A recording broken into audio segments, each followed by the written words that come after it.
Buen día, mi nombre es Dafne Juretic, soy neuróloga de la Clínica Universidad de los Andes y vamos a hablar hoy día de muerte encefálica.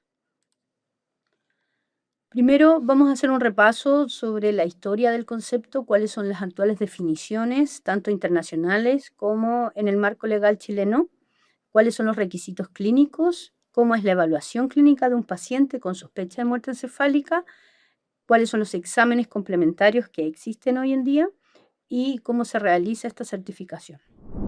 Primero, el concepto de muerte ha evolucionado a medida que la tecnología progresa y por lo tanto ha forzado tanto a la medicina como a la sociedad a redefinir este diagnóstico que inicialmente era solo cardiorrespiratorio a uno de tipo neurológico. Esto parte con la aparición del primer ventilación mecánica, que es lo denominado pulmón de acero, en pacientes con diagnósticos de poliomielitis, en los cuales con la aparición, aparte de la reanimación cardiopulmonar, se podían revivir pacientes, resucitar pacientes en lo cardiopulmonar, dejarlos conectados a un ventilador mecánico, pero eso llevó a los médicos a tomar conciencia de un nuevo estado en el cual el cerebro estaba muy dañado debido, en este caso, a hipoxia y que ya no era funcionante, pero con otros órganos que se mantenían funcionando. Entonces nace la pregunta de si este paciente en ese contexto está vivo o muerto y se empieza a generar un debate en la cual se empieza a denominar o acuñar el nombre de muerte cerebral. En 1959, Molaret y Goulon describen un estado neurológico denominado como coma de Passé, que significa más allá del coma. Esto eran en pacientes que tenían pérdida de la conciencia y además tenían pérdida de los reflejos de tronco encefálico, pero que mantenían su función pulmonar y cardíaca, ya que estaban dependientes de la ventilación mecánica. Luego, en 1968, el comité en la Escuela de Medicina de Harvard publica cuáles son los criterios formales y se acuña el término de muerte cerebral. En 1981, en Estados Unidos se crea y se reconocen los criterios de muerte tanto cardiorrespiratorio como neurológica. Y el año 2020 se publica en la revista JAMA un consenso internacional de 17 países que homogeniza los criterios diagnósticos y los requisitos para poder certificar una muerte cerebral o una muerte encefálica. Primero, ¿cómo se define entonces una muerte encefálica o de criterio neurológico? Esto es el cese irreversible de todas las funciones del encéfalo, incluido el tronco encefálico, ¿ya? Como les comentaba, este consenso de sociedades médicas pide 3 requisitos principales, en el cual primero consta de tener a un paciente con un coma, pero de una causa identificable, ¿ya? Y que sea irreversible, que haya ausencia de todos los reflejos de tronco encefálico y que además exista apnea con una prueba estandarizada, ¿ya? Todo esto debe ser con una exclusión de todos los confundentes que puedan existir, dentro de ellos que el paciente no esté con fármacos depresores del sistema nervioso central, que no estén en hipotermia, que no tengan alteraciones metabólicas y que no tengan bloqueo neuromuscular. Es decir, que no exista ninguna otra etiología o causa externa o sistémica que haga que el paciente pudiese estar en algún tipo de coma secundario a otra etiología. ¿Qué dice la ley chilena? En general, partió la definición en Chile de muerte con criterio neurológico asociado a la ley de normas de trasplante y donación de órganos. ¿Okay?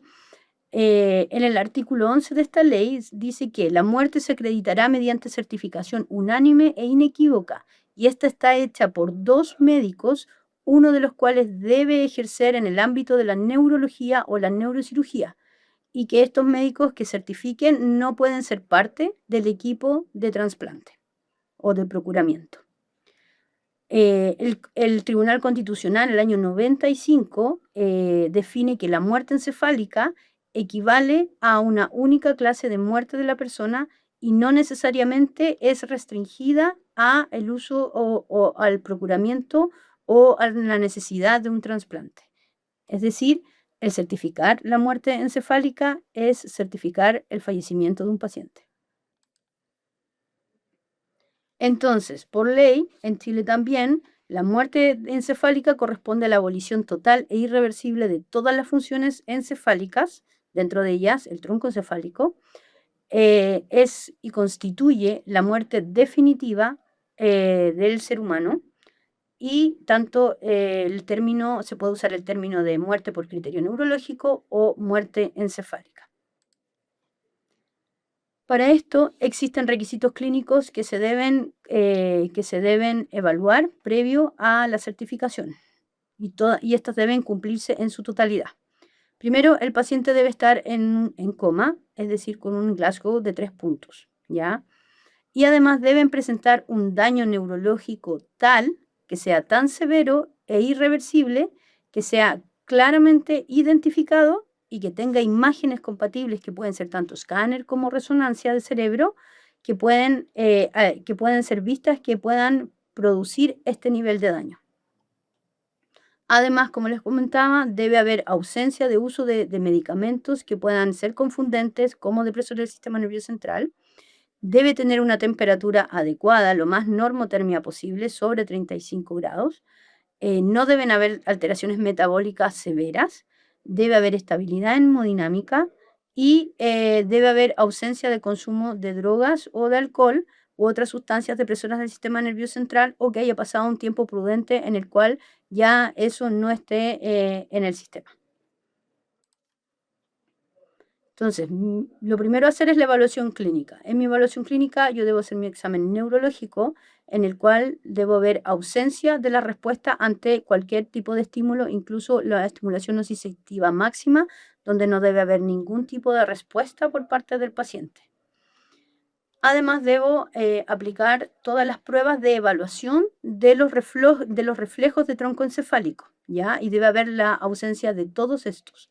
Eso quiere decir que el paciente no tenga reflejo fotomotor, es decir, sin respuesta pupilar a la estimulación luminosa, ausencia de reflejo corneal, ¿ya? Que no debe haber cierre palpebral ante el estímulo corneal, ausencia de los reflejos tanto oculocefálicos como oculovestibulares, el cual se hace tanto en los movimientos cefálicos como la aplicación de agua en el conducto auditivo, fría y caliente, y ausencia de los reflejos tanto tusígeno como nauseoso, y en el caso de que esté intubado, que no haya esfuerzo de tos ni nauseoso a la estimulación del tubo. Acá vemos un dibujo de cómo se realizan las pruebas de reflejos de óculos cefálicos. Podemos ver acá la reacción normal es siempre mantener el foco. Por lo tanto, si yo giro la cabeza de un paciente hacia el lado izquierdo, los ojos debieran desviarse hacia el lado derecho, siempre manteniendo el foco a nivel central. Cuando hay ausencia de la función del tronco encefálico, principalmente puente, si yo giro la cabeza del paciente, la vista, los ojos de este paciente no se van a girar y van a seguir mirando hacia el mismo lado. Y eso es la ausencia de reflejos oculocefálicos.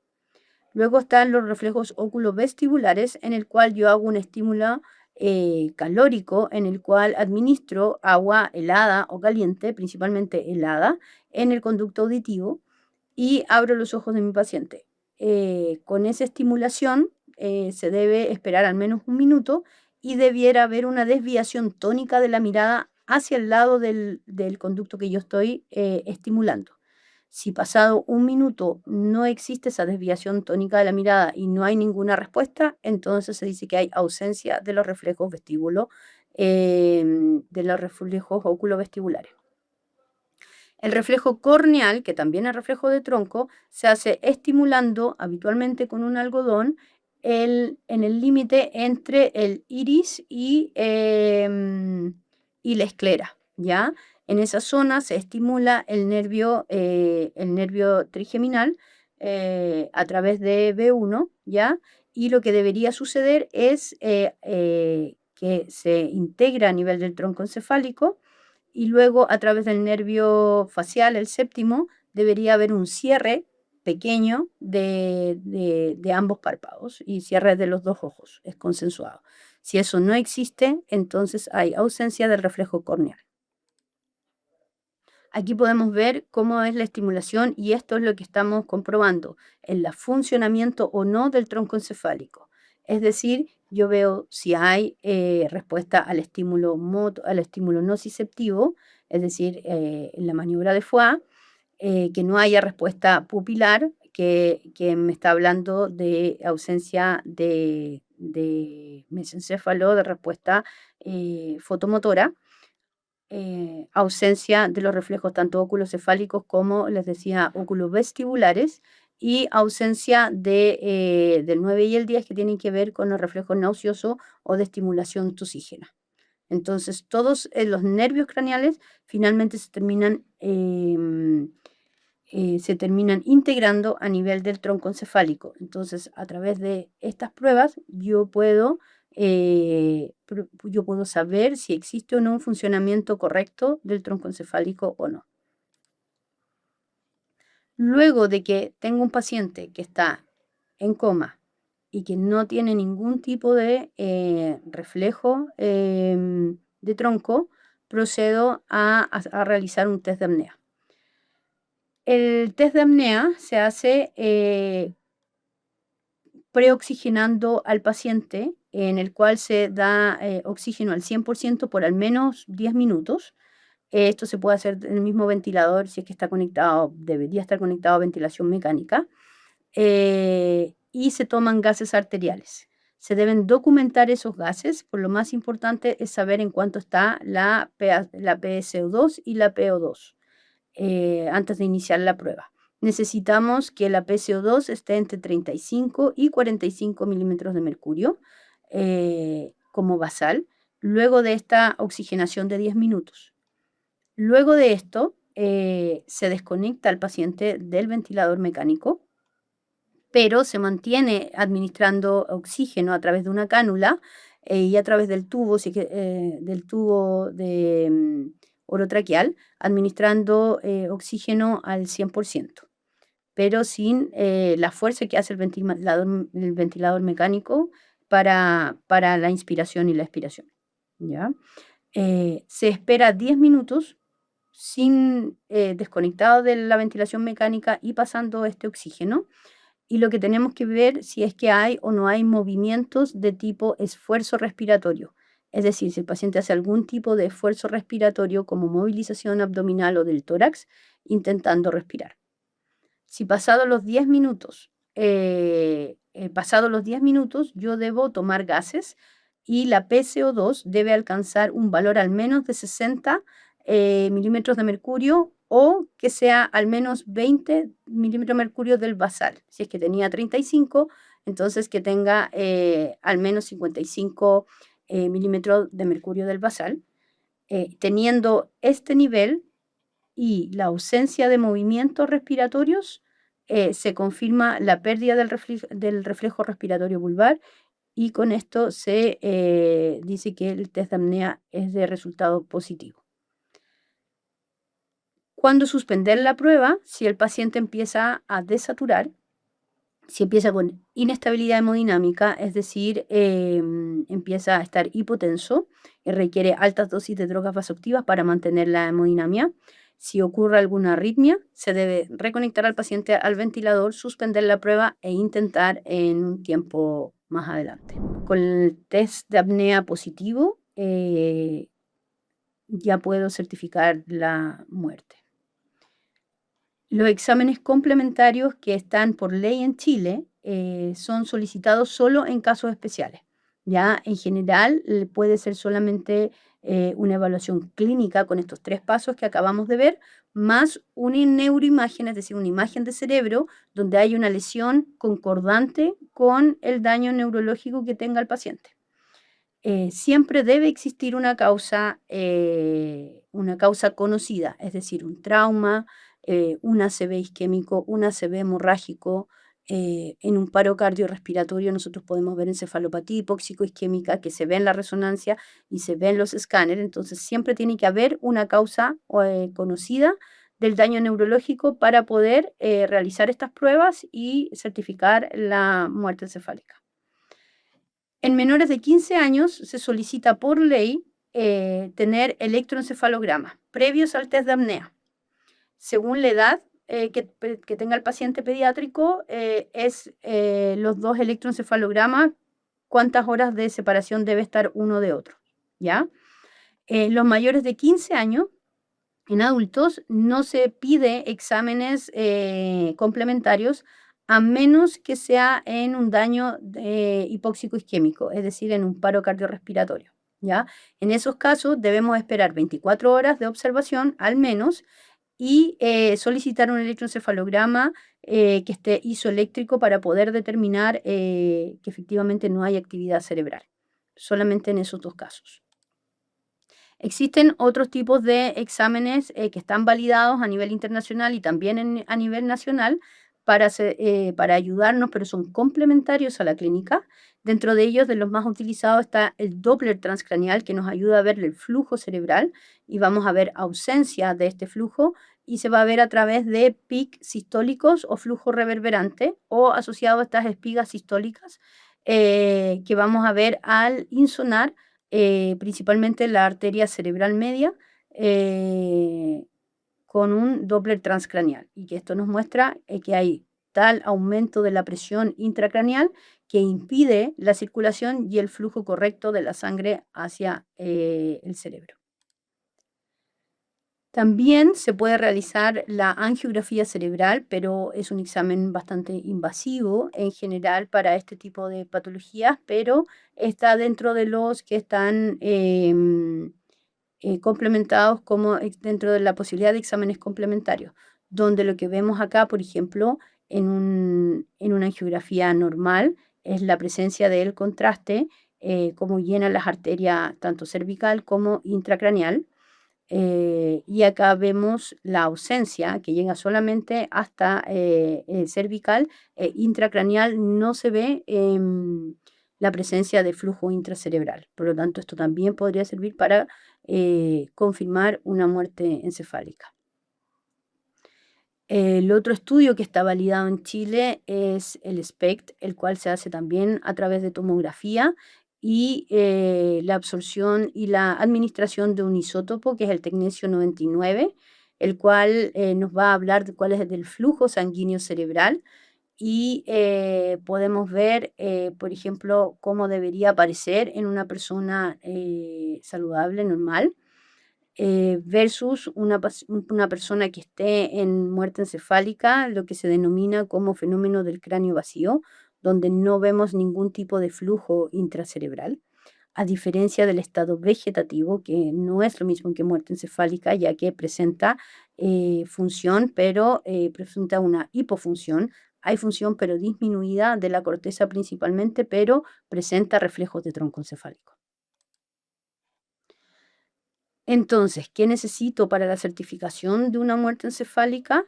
Esto se debe certificar y debe quedar consignado en la ficha médica, donde esté el diagnóstico del paciente y cuál es la etiología que lo tiene en coma, cuáles son los hallazgos en el escáner o en la resonancia o en la neuroimagen que se haya tomado.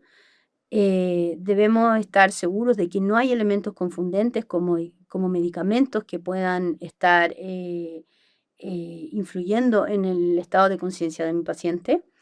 Debemos consignar el examen neurológico con los hallazgos del examen físico y la exploración de todos los reflejos de tronco encefálico y que quede explícito la ausencia de ellos.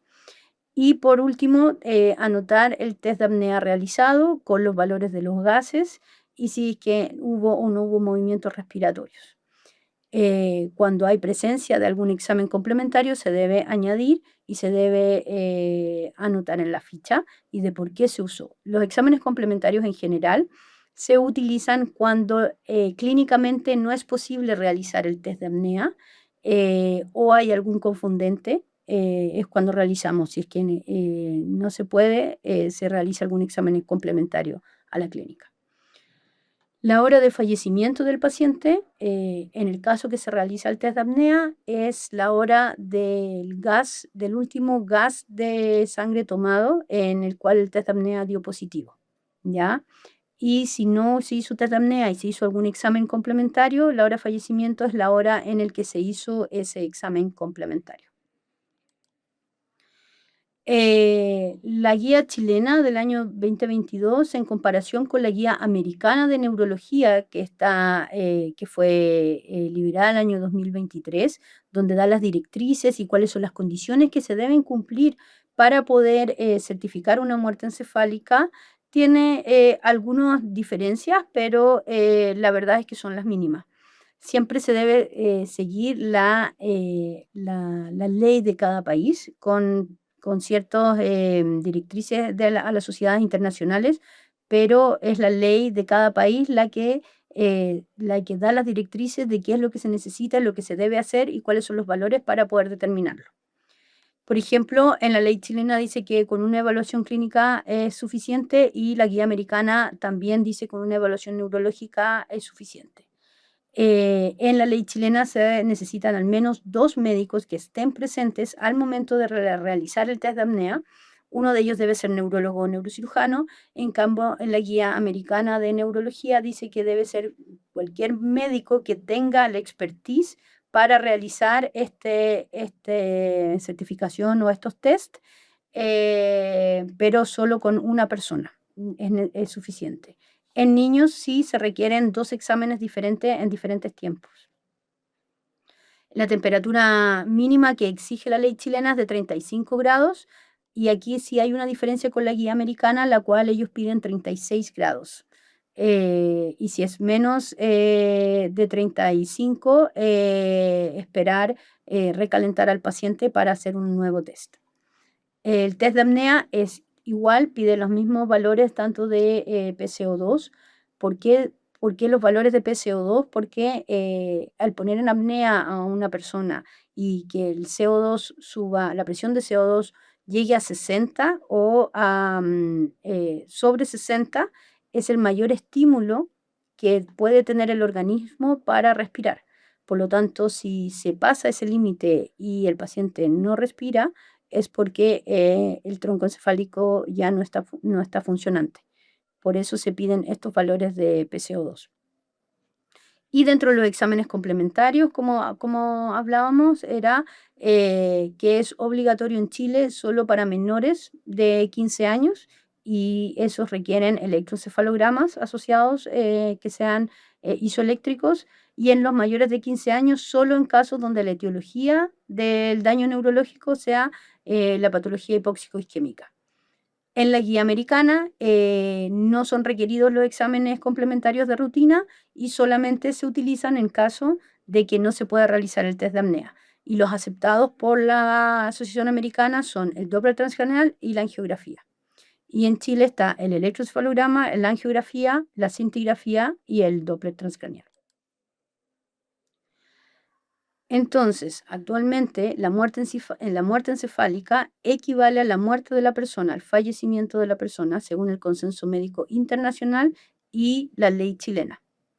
El diagnóstico de muerte encefálica es clínica. Debe haber coma, arreflexia de tronco encefálico y un test de apnea positivo, tras descartar todas las causas confundentes y que debe además tener una causa conocida.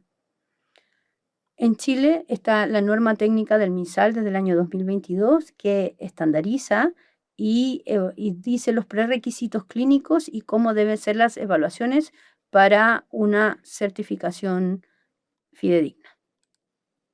Muchas gracias.